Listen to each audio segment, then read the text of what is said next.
আজ একটা আপেলের রেসিপি নিয়ে এসেছি। প্রথমেই আপেলটাকে ছাড়িয়ে নেব।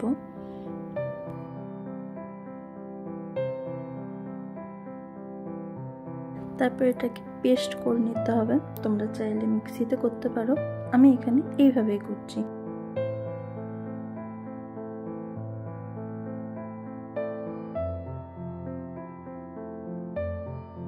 আমার সম্পূর্ণভাবে গ্রেট করা হয়ে গেছে। লাইটার নিয়ে গ্যাসটা জ্বালিয়ে দিলাম। এরপরে ওই আপেল খোসাটা এর মধ্যে শুধু কড়াইয়ে দিয়ে দিচ্ছি, আর কিছু দিচ্ছি না, শুধু মাত্র আপেল খোসাটা দিয়ে দিচ্ছি। আপেলের পেস্টটা এই কড়াইয়ে দেওয়া হয়ে গেছে। এরপর যতক্ষণ অবধি আপেলের গন্ধটা যাচ্ছে ততক্ষণ অবধি এখানে নাড়াচাড়া করতে হবে। এখানে কোনোভাবে কোনো রকম চিনি বা জল দেওয়া নেই, এটা শুধুমাত্র নেড়ে যেতে হবে। এর আপেলের যে নিজস্ব জলটা বেরিয়েছে, রসটা বেরিয়েছে, সেটা যতক্ষণ অবধি শুকাবে ততক্ষণ অবধি কড়াইটার মধ্যে আপেলটাকে নাড়াচাড়া করতে হবে। তো দেখতে পাচ্ছ একদম সম্পূর্ণ শুকিয়ে গেছে বলেই হয়। তো একটু হালকা ব্রাউন হলে আমি এটাকে কড়াই থেকে তুলে নেব।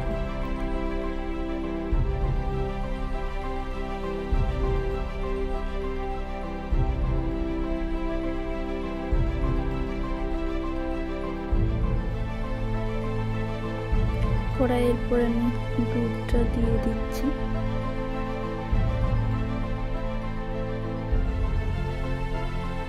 দুধ দেওয়া হয়ে গেছে। কড়াইয়ের পর খানিকক্ষণ নাড়াচাড়া করতে হবে গরম অবস্থাতে।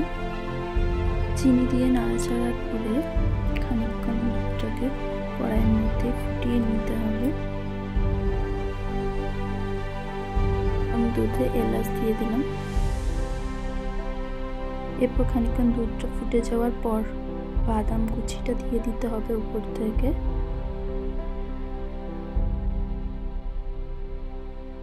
তারপর এর মধ্যে অ্যাড করে দেবো গুঁড়ো দুধ।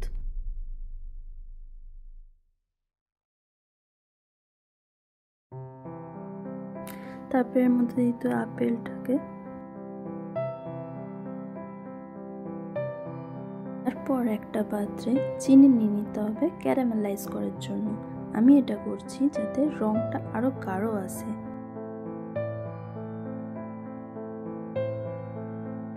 তো দেখো এখানে ক্যারামেলাইজ হয়ে গেছে। তো এটাকে আমি আবার ওখানে ট্রান্সফার করে দিচ্ছি, দেখতে পাচ্ছ আশা করি।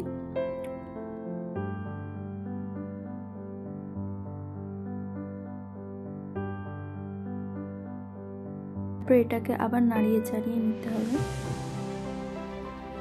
এটার সাথে, যাতে মেল্ট হয়ে যায়। গ্যাসটা হালকা নবে রেখে এইটা করতে হবে। কমপ্লিট হয়ে গেছে। এরপর গ্যাস থেকে আমরা এটাকে নামিয়ে নেব।